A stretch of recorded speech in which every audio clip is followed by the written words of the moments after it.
Shaykh Al-Albani, he became well known for ilm and for knowledge. And so he would have individuals who would benefit from him, who would sit with him and would join in his research with him. On an occasion, he had an individual take a book, and it was one of the books of Al-Imam Ibn Abi Dunya, the book that was known as, was entitled Dham al-Malahi, that he placed upon this individual, writing out the book of Ibn Abi Dunya by hand, Dham al-Malahi, from the manuscript form that it was in at that time in Al-Maktaba al-Zahiriyah. And so this individual he took, on the basis of the request of Shaykh Al-Albani, he took the book and he wrote it out. It wasn't an extremely large book. He took it and he wrote it out by hand. And so he copied the whole book, other than one page of the book that was missing and was clearly present in Al-Maktaba al-Zahiriyah. Whatever it was that caused him to realize that it was still in the Maktaba, whether it was that there were pieces of paper that indicated that it had been removed, or that it was ripped out or displaced. It was clear, though, that a page was ripped out, had been ripped out, and was not present within that manuscript. And so Shaykh Al-Albani, after that individual had written the book out, the Shaykh decided that he was going to find the missing page. Now that missing page, anyone who knows many in Islamic library anyway, it could be in the middle of any book, which occurs. And somebody finds a page, he opens a book, just puts it in the middle, closes it, put it back.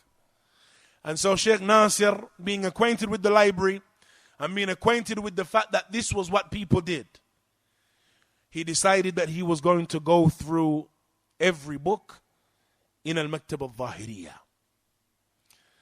And so he went and began with the first book in Maktaba al-Zahiriyah and sifted through every single book within the Maktaba. And still didn't find a page. And so he decided, Ikhwan, that he was going to do it again.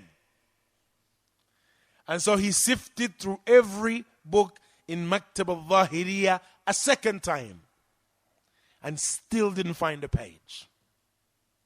And so he decided he was going to do it for a third time. And he sifted through every single book in Al-Maktaba al-Zahiriyah a third time.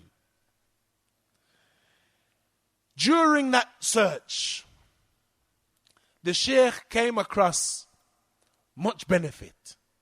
Naturally, he didn't sit and read every book, but he came across many benefits. And so he began to author a book of notes from him searching for that one page in Al-Maktaba al-Zahiriyah, a book of notes of benefits that he came across while he was searching.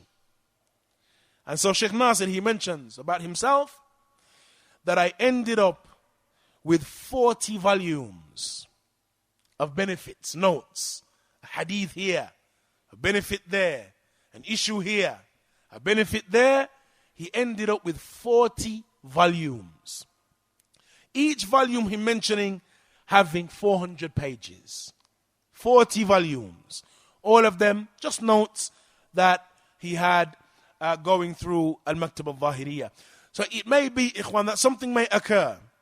And that one thing, though it may be, or we consider a calamity at that time, it causes, or off the back of it, there is much khair that is attained and achieved by way of it. From that writing and from those notes, we now have a book that has been authored, Ikhwan, and for any of the brothers who are going to book by, we have here the Fahras of the Makhtutat of the Kutub al-Zahiriyah of Shaykh Nasiruddin Al-Albani. That was, and this is the summary of that which was present within the search or within those 40 volumes of Shaykh Nasiruddin Al-Albani. But he mentions in this the Makhtutat, or in it the written manuscripts, the handwritten manuscripts that had not gone into print that were present in Al-Maktaba al-Zahiriyah. So this is a fahras or an index of the makhtutat, of the handwritten manuscripts that have not gone into print that are present within Al-Maktab Al-Zahiriyah. And that, no doubt, ikhwan, an extremely important book. Something that wasn't done even by the librarians.